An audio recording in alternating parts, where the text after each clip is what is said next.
Interior design is about giving purpose and function to space and improving the built environment, therefore improving people's lives. Interior design has gained the status of an independent discipline that involves improving living conditions by creating environments that incorporate aesthetic and technical principles. Interior design helps the growth and functionality and quality within interior spaces.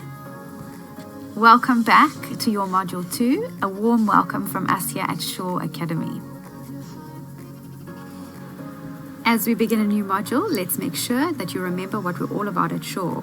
Our mission here is to provide you with higher education at an affordable rate. With qualifications presented by our experts, we are proud to offer you globally recognized courses to help you master your skill in a practical, interactive, and fun way. We provide real engagement, which results in your success and the ability to reach your goals. I'm sure by now you know that our courses consist of 4 modules with 8 lessons each. We have completed our basic Module 1 and we're progressing into our intermediate module, Module 2. Once you have completed all your modules, Modules 1 to 4, you will obtain your qualification in your Diploma in Interior Design. A warm welcome and a congratulations from me, your course educator Robin Santini, for making it to Module 2, as we kick off with what your role as an interior designer is. I hope that you're ready to get into our lesson today, as I'm sure most of you have been eagerly awaiting to get into your Module 2. Don't forget to keep up your interaction with Morpheus, as this helps us to improve our answers and assists Morpheus in becoming even more intelligent. Remember, your Morpheus text box is at the right-hand corner of your screen. You'll be able to access your summary notes and webinar slides from your course page under your toolkit. These will be really handy for you as you get to your module assignments. For any of your queries that are not being answered by classmates or Morpheus, please send us an email at support@shawacademy.com and we will get back to you as soon as we possibly can. As we get into today's lesson, The Interior Designer, let's take a look at some of the objectives and learning outcomes for this lesson. We start off by understanding an interior designer's role within the interior design industry. We understand the roles and responsibility of a designer and being able to implement them. We develop our key knowledge in influential designers. And last but not least, we solidify the understanding on how to start your project with a client. That leads us very nicely into our next lesson of the client. So now that you're all caught up, let's dive right into our lesson. Who is the interior designer? By now, you should all have some sort of an idea of what we do as interior designers. But do you know what our roles and responsibilities are?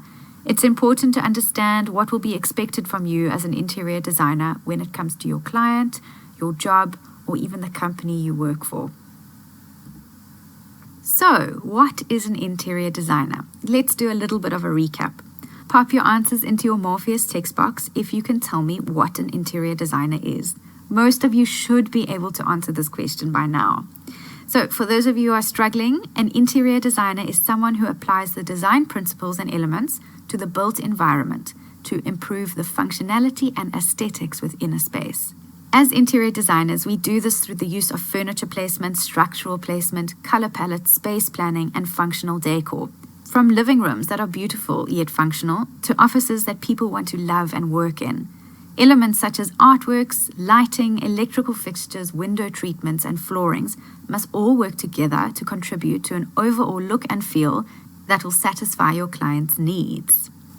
The purpose of interior design is to help grow the functionality and quality of your interior spaces. We do this by combining creativity with our technical elements. Interior design can be broken up into sectors. Do any of you know what these sectors are? Pop your answers into your Morpheus text box. Do any of you know what the design sectors include? Let's take a look. Firstly, we have domestic design, residential design, commercial design, and your hospitality design. Each of these sectors have really unique and exciting aspects to them, which we will look at a little bit later towards the end of your module. Whichever design sector you decide to go into, there are roles and responsibilities for designers that remain consistent throughout. Some of the typical characteristics of an interior designer are: designers are generally organized people. They usually have great attention to detail.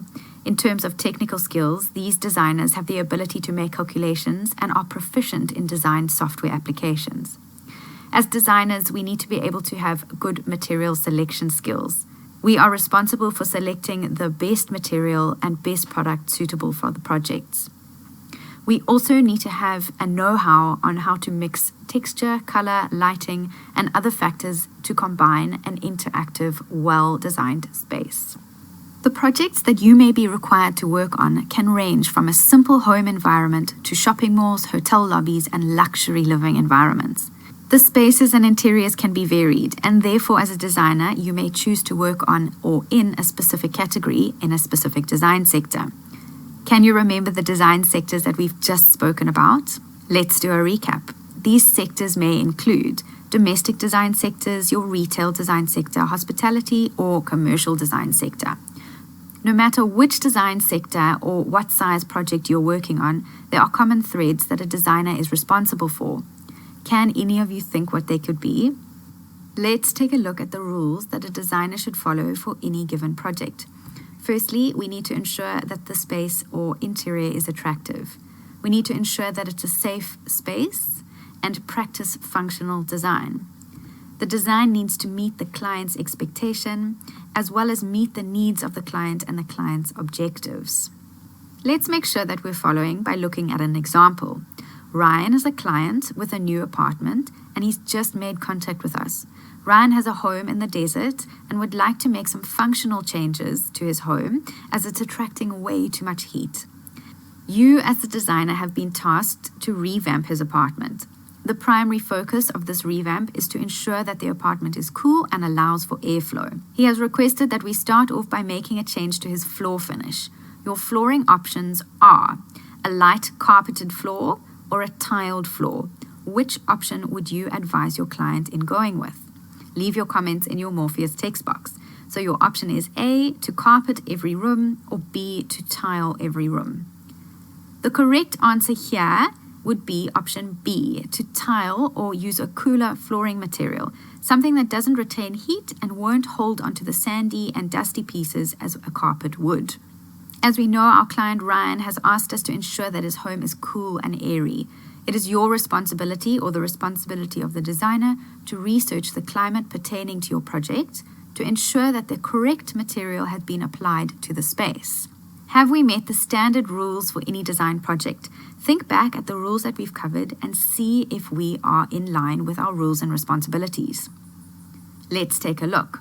We are supposed to create an attractive space. To create an attractive space, we would need to ensure that we are choosing an attractive floor finish. Are we creating a safe space? We need to make sure that the tile is slip resistant in areas that may attract damp or moisture. We need to meet the client's needs. Have we done this?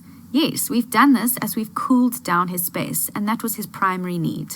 Next, we look at meeting the client's expectation. What was the client's expectation? It was for us to follow his brief in creating a cooler environment. By using a tiled finish, we've achieved his expectation. And lastly, but most importantly, we need to create a functional design. We need to ensure that the tile that we've chosen is functional within the space, which is what we've done. The main function was to cool the space, and we have achieved this.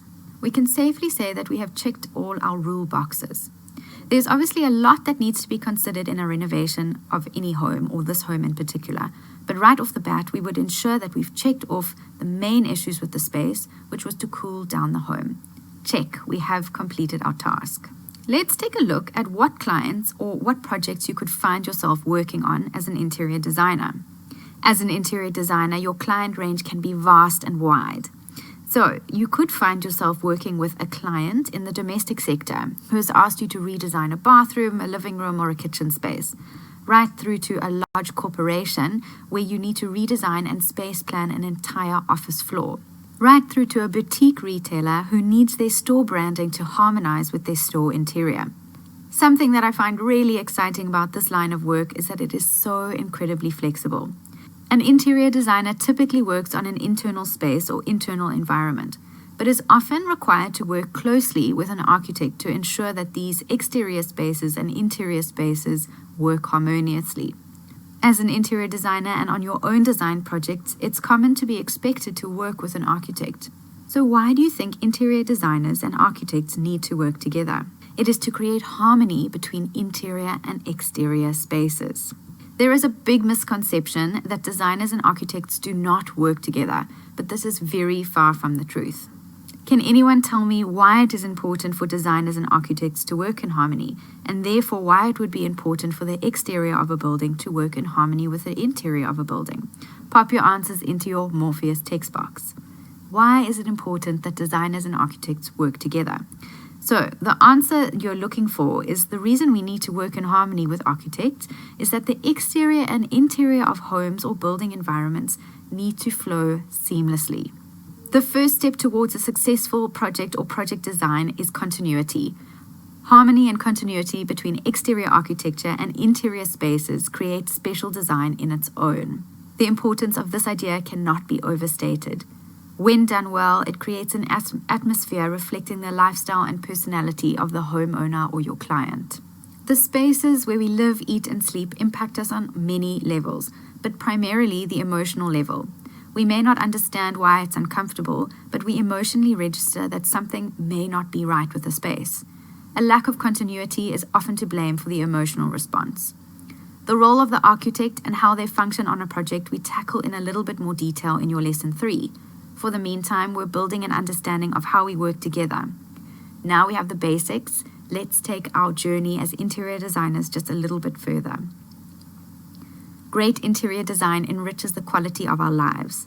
It takes a talented team of homeowners, architects, builders, subcontractors, and designers to create a great design. And ideally, a close working relationship begins really early on in a project. Next, we look at your interior design reputation as we look at some of the work scenarios you may find yourself in as interior designers. As an interior designer, you can be an independent contractor or a freelance contractor where you would need to build up your own client base.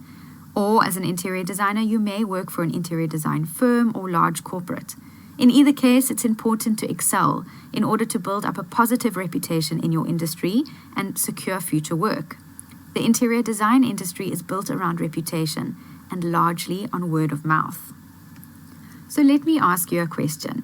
Would you employ a designer if you knew that your family member had used them and had a brilliant experience with them? Or would you employ a designer that has told you so much about all the amazing work they have worked on?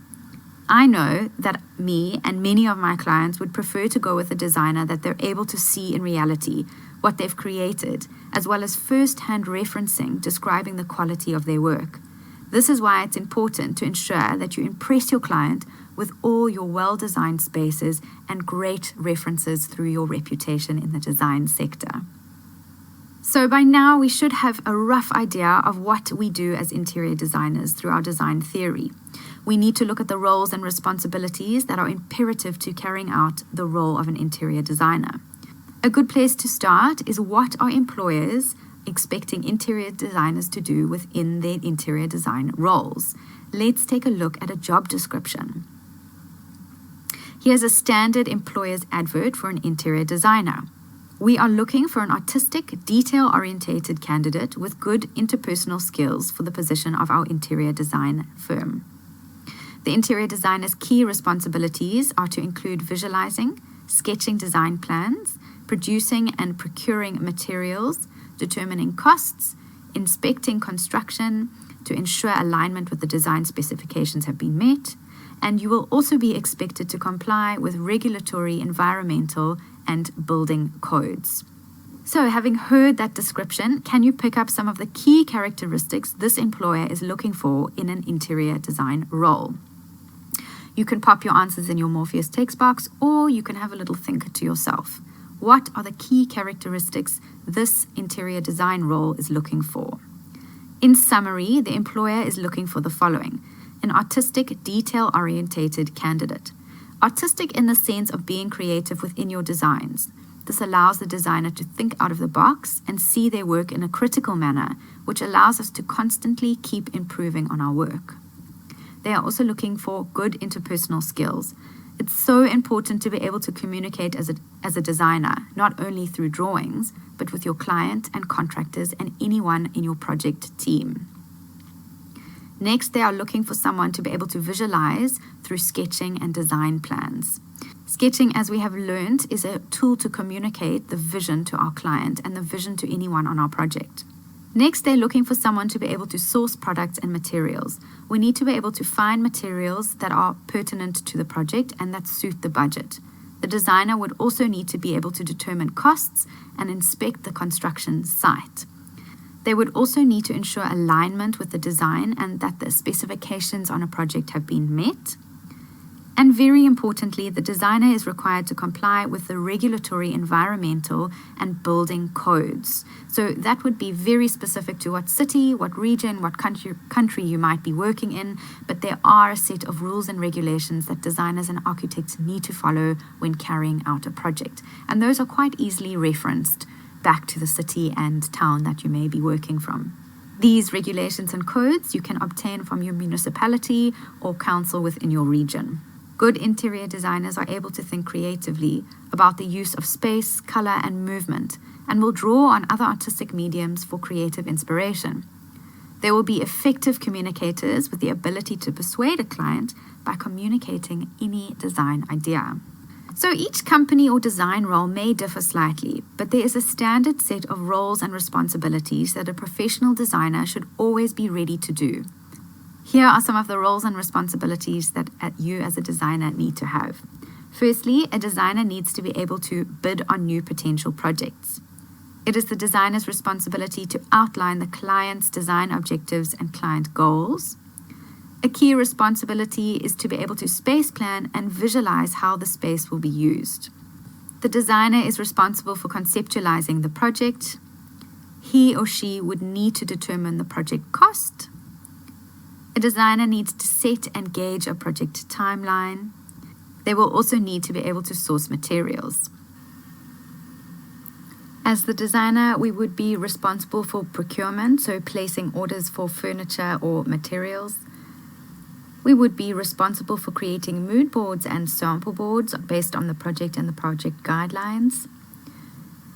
Another one of our responsibilities is drawing development, utilizing computer applications in our design process. And another fun responsibility is coordinating the project with our contractors, as well as overseeing the project and on-site coordination. Ensuring the client is satisfied after completing the project is our number one goal. So all of these responsibilities will lead to our client satisfaction.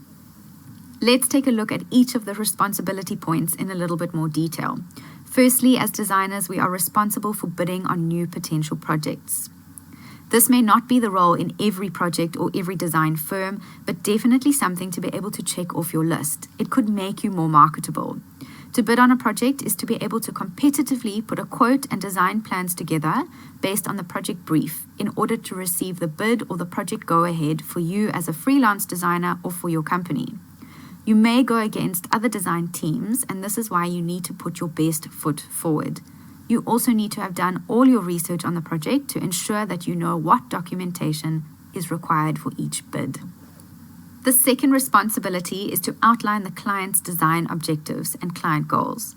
To be able to outline the design objectives and client's goals is to understand what the client wants and document it accordingly. It would be done during your client briefing stage, which we're going to look at our next lesson. Space planning and visualizing how space will be used is our next responsibility.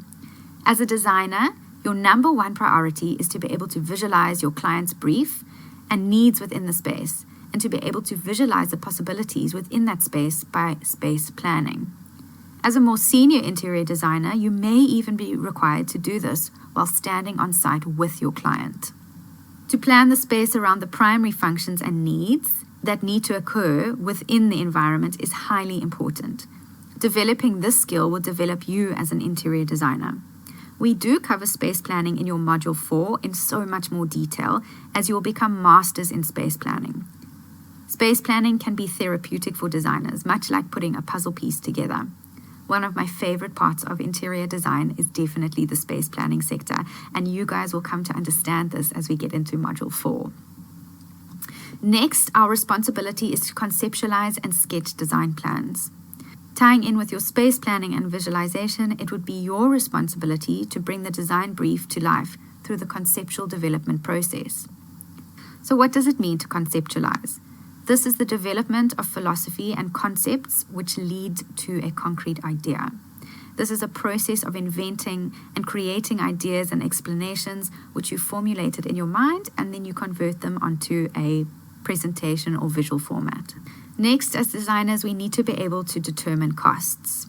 It's the designer's responsibility to determine the cost of the completion and the project requirements in the budgeting phase. It's the role of the interior designer to be able to document and project the budget, to ensure that it is in line with the client's budget and that it incorporates all of the client's expectations and needs. So, for example, with Ryan's desert apartment renovation, we need to ensure that we know what Ryan's budget was. We need to ensure that we have included all the material and elements that we need to get the project to completion. If we didn't include an amount for contractors to remove the existing floor finish and replace with new, we would not be doing our job correctly. The designer is also in charge of creating a project timeline. As designers, we would be in charge of drawing up the design as well as the proposed project completion timeline. This is where we let the client know when each part of the process will take place and how long each element in the process is proposed to take. This is not only for the sake of the client, but for the benefit of the designer too. It's a very important responsibility as it will have a direct impact on the way the client interacts within the space and may even have an impact on the budget. So when providing Ryan his timeline, we detail items such as when the floor will be removed and when the new floor will come in. We would also indicate how long each activity would take. The client may decide to move out of his home during the time and rent another space. This will have a cost implication and could affect your budget. We look at the project timeline in Phase 4 in more detail. This is such an important factor when planning your project. We'll get to this towards the end of this module. The designer's next responsibility is to source material and products which are included on your plans. This simply means that the designer is responsible for tracking down the materials that they are proposing for that particular project. We not only specify the materials that need to be used on the project, but we can also be expected to find these materials from our list of suppliers or even from new suppliers. It is important to ensure that you are always getting the best prices here for your client as well as for your budget. A handy tip here, it's worthwhile building up a list of suppliers that you work well with and that are willing to assist you when in need. This will not only reduce the time spent on your research, but also allow you more design time. Next, the designer would be responsible for placing any orders that pertain to the project. This is a large part of what we as designers do on a daily basis, and sometimes can require finesse and focus. This is a simple placing order scenario. For example, you would place orders for furniture, materials that you've sourced. You would also place orders for any items that you've spec'd for your project. All of these items would definitely need your client to have signed them off before going ahead. Make sure that you have had everything on your list signed off. I mean everything. Everything needs to be signed off by your client or your senior designer. This is to avoid any errors or any time lost during the process. A really fun responsibility, and for me, a very therapeutic session, is to create a mood board and sample board. This is all in the presentation phase of your design project. A mood board is where you collect and display all of your project ideas in the form of a collage, and your sample board is a group display of the samples that you have allocated to your project. You would then use these to present to your client for their feedback and review. A very practical and exciting role as an interior designer. Sourcing all your samples and presenting them is a very creative way to ensure that your client buys into your idea. So when it comes to Ryan's project, we could collect all the flooring and color samples that we've got proposed for his apartment and digitally or manually create a sample or mood board showcasing these samples. We are going to be creating our very own sample and mood boards in Module 3. Very exciting lesson, so don't miss it.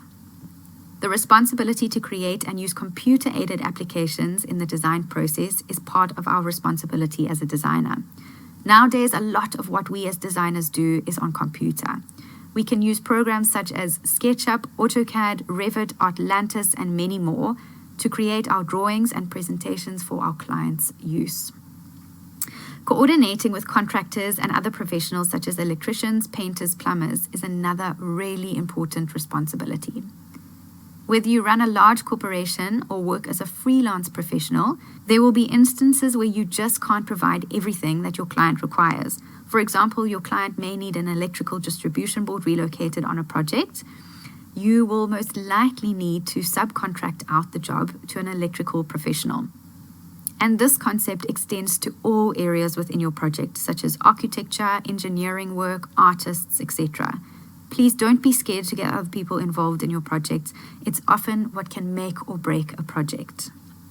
Next, we are tasked with inspecting the design after the completion to determine whether the client goals have been met and whether our design goals have been met. It is the designer's responsibility to ensure that all the construction and shop fitting work that was detailed by us has been carried out in accordance with guidelines that we have indicated on our project and on our drawings. This is done in the form of an on-site inspection by the designer and any teams that took part in that project. So, after Ryan's floor had been installed, you as the designer would set up a meeting with your flooring installer to ensure that everything was implemented as neatly and correctly as possible. Ensuring the client is satisfied after the project is complete. This goes back to everything that we do as designers. The client is the person that we are here to please. We need to ensure that they have as little stress and as little work to do as possible with these projects. It is our responsibility to take them from something that they aren't happy with or an issue that they may have had on a project to something that they didn't believe was even achievable. We have now looked at a full skill set that is required of an interior designer. Once you have the skill set, you can officially call yourself an interior designer. But don't worry, that is why you and I are on this journey. We are starting from the beginning, and by the end of this course, you will have all of these skills in your interior design basket. Let's take a quick sneak peek into our lesson 2 and what you can expect in your lesson 2 as we meet our client. We start off by working on our very first project with our very own clients. We learn all about how to take our client brief. So I really love meeting with clients, and I'm sure that you are going to love it just as much as I do. But as I just said, that was just a sneak peek. Let's get back to the fundamentals of what we are expected as interior designers before we meet our client. On your design journey as interior designers, it's important to look at some of the most influential interior designers to date and how they have successfully created work with very specific characteristics. The following designers are a handful of the most influential designers that have pioneered the design world as we know it today.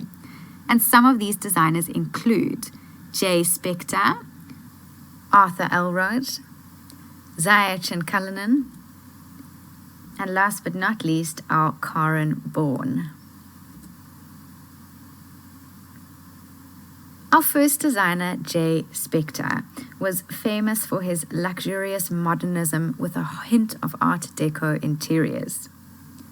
Spector was around from 1929 to 1999, and a famous saying that he used to say during this time was, in the 20th century, Art Deco had been the greatest design element. It's our heritage and my inspiration, and this was very clear in his interiors. It's important to look at some of the characteristics of all of these designers' work. Let's start with Spector. His work was generally bold with Asian and African influences. He created a lot of his own furniture pieces, such as sleek sofa chairs with dramatic channels and quilting. He created a lot of his own furniture pieces, such as sleek sofas and chairs with dramatic channels and quilting details. He used a lot of dramatic interior imagery, as you can see in this picture example. Can you see the African influence and the Asian influences coming through here? I can also see a lot of the strong, bold colored elements in his interiors. The next designer we look at is Arthur Elrod, who was around from 1924 to 1974. He was known for putting the groove into Southern California by outfitting swinging glass-walled villas for Walt Disney and other famous Hollywood stars. His own Palm Spring residence was designed with architect John Luthner, which is shown in this image on your screen. It was also shown in the issue of House and Garden in 1969. This interior was also featured on the James Bond film Diamonds Are Forever in 1971. Some of the characteristics of his work include succulent use of colorful interiors, indoor rock piles and beds of tropical plants, and a lot of his interior was furnished with graphic contemporary art. The next duo we look at is Jayak and Kalanin. They were both partners in life and partners in business. They joined forces in 1966 and were called, amongst other names, the most original designers of their generation. The design duo became design world darlings in the late 1960s, when their work appeared almost consistently on the covers of American Shelter magazine. What made their work so popular at the time? It was the designers' enthusiasm for zesty color and bold patterns. Let's take a look at some of the characteristics of their interiors. Firstly, we see a lot of use of bold color.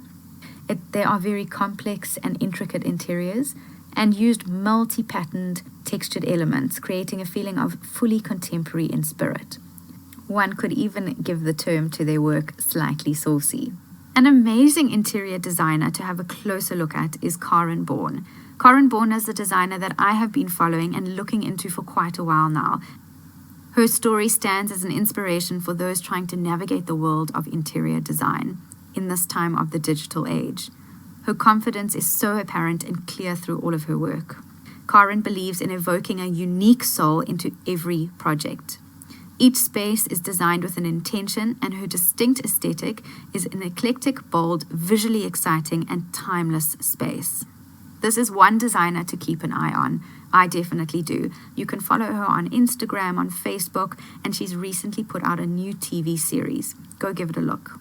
We have now covered what the role of an interior designer is and looked at some of the influential designers that have put these roles and responsibilities to practice. Knowing the roles and responsibilities to the design process is key to mastering a design interview or an interior design job, or even just for planning your very own interior design project. With these roles and responsibilities, we're able to put together and execute brilliant and seamless design projects. The next step is putting your first project into play. Do you remember that we covered our project timeline in Module 1? Can any of you remember what our first step was? Pop your answers into Morpheus text box. Can any of you remember what our first step was? Before we end off today's lesson, let's take a look at where we begin and how we start our first project, because the next lesson is all about our first step in our timeline. How do we develop or start our first project? So as we know, in our Module 1, we looked at a high level of a project timeline with all of these steps that need to be included in your project timeline. Do you remember which ones we looked at? We started off with our phase 1, which was obtaining our project brief. We then know that phase 2 is our schematic design, where we gather up all of our relevant information in the form of a site survey. Our phase 3 was our conceptual design development sector, where we started conceptualizing our project. Phase 4 was our construction documentation phase, and this is where a lot of our computer-aided software comes into play. Phase 5 was our construction and maintenance phase, and our phase 6 was our construction and administration phase. Now that we've recapped our project timeline, you are finally ready for lesson 2 of Module 2, the client. This is where we tackle the brief and how to create your very own brief for your first project. We're going to break that up and look at how you would begin this project and implement these phases into your very own project with your very own client. Very exciting, guys. Can't wait to get to lesson 2. But before we get to lesson 2, I just want to make sure that you are all with me in this lesson as we do a quick recap. In today's lesson, we looked at what the roles of an interior designer are. We dove into the roles and the responsibility of interior designers on your projects. We looked at the typical work environment for an interior designer and looked at some of the influential designers to date. And lastly, we looked at the steps we needed to take in order to create and start our very own project as we recapped our project timeline. This is really going to solidify the foundation to your next level and your next lesson, lesson 2, as we take on our very first clients and how to create our client brief. Let's take a quick look at our skill progression thus far. As you can see, our critical thinking, elements and principles, and presentational design are really taking movement. Our professional practice and computer-aided software are modules and lessons to follow and something to look really forward to. That being said, let's look at today's challenge. For today's challenge, I want you to research an influential designer that resonates with you. You need to pick a piece of their work and analyze it using your principles and elements of design. We need to understand why that specific piece of work is a well-designed space. While doing this, research further characteristics of that designer in what makes them or that specific designer special or different in what they do. You can hand sketch one of the spaces or photograph the spaces, paste it in your sketchbook, and list all your findings next to the page or your sketch. The challenge we're going to use, or the challenge hashtag for this lesson, is ID Challenge M2L1. And M2 is for Module 2 and L1 is for your Lesson 1. We are officially done with our very first lesson of our Module 2 in Interior Design. Thank you so much for joining me. Remember to keep practicing and completing your challenges, and let me know how you're doing on your Instagram and your Facebook platforms. Good luck, everyone. Keep practicing, and I'll see you for Lesson 2 of your Module 2.